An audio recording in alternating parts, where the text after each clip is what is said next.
What is your self-worth? We're going to answer that on Answers for Living. Listen to James. Believers in humble circumstances ought to take pride in their high position, but the rich should take pride in their humiliation, since they will pass away like a wild flower.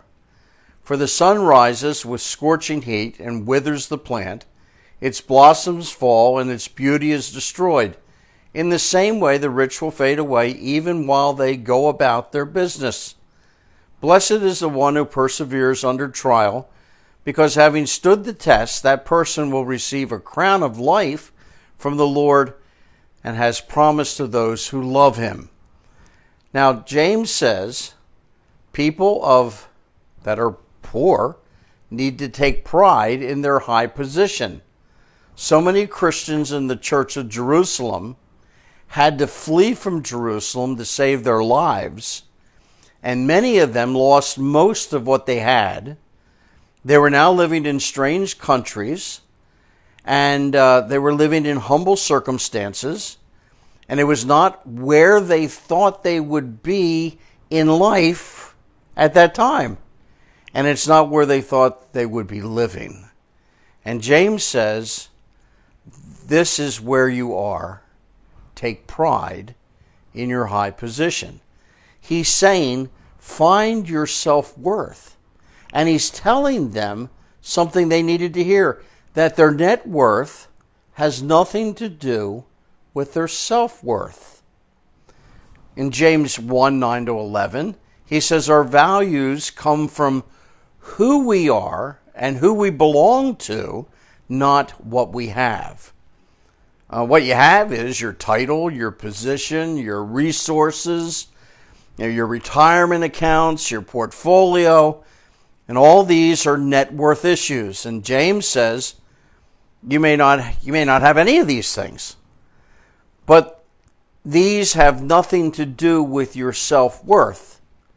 Remember your high position.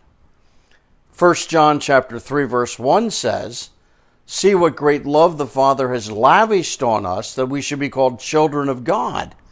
So he reminds them that God has poured out his love on them. They are children of God. They are people of great worth. In Romans chapter 8, verse 16 and 17, it says, we are God's children. Now, if we are children, then we are heirs, heirs of God, and co-heirs with Christ. And because they are children of God, they are heirs of the Father, joint heirs with the Son, and that makes them have great wealth or worth. They have a mansion in heaven. I bet you it's a gated community. They'll have one access code, and the streets are paved with gold. And James, he has seen Jesus. He knows he's the Son of God. He knows Jesus is incredibly rich. He gave it up and became poor and lived among us and lived in poverty, yet he was the Son of God. His self-worth had nothing to do with his net worth, and Jesus knew his self-worth. And we need to realize our value comes from whose we are, not what we have. Psalm 139 says, we have a Father in heaven that never takes his eyes off of us. And James reminds these people, the trials and sufferings and the losses that have incurred have the ability to cause us to forget our true self-worth.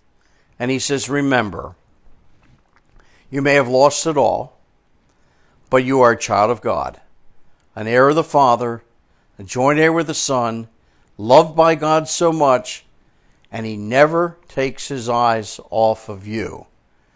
There is no position higher than that.